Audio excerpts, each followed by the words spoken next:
Zaima, ফাইহা, ফাইহা, I ফাইহা, তুমি কি মুরগি কিনতে আসছো? এদিকে তাকাও, আই এখানে তাকাও। জাইমা, তুমি মুরগি কিনতে আসছো?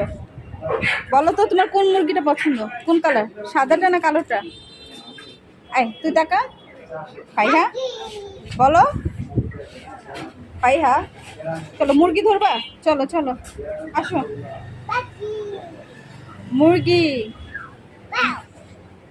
মুরগি, মুরগি কেমন করে বলো? হ্যাঁ কেমন করে মুরগি বলো? জামা, মুরগি কিভাবে ডাকে বলতে পারবা? কক, হ্যাঁ কক কক। হ্যাঁ মুরগি কিরকম ডাকে? কক কক বলো, কক কক বলবে না?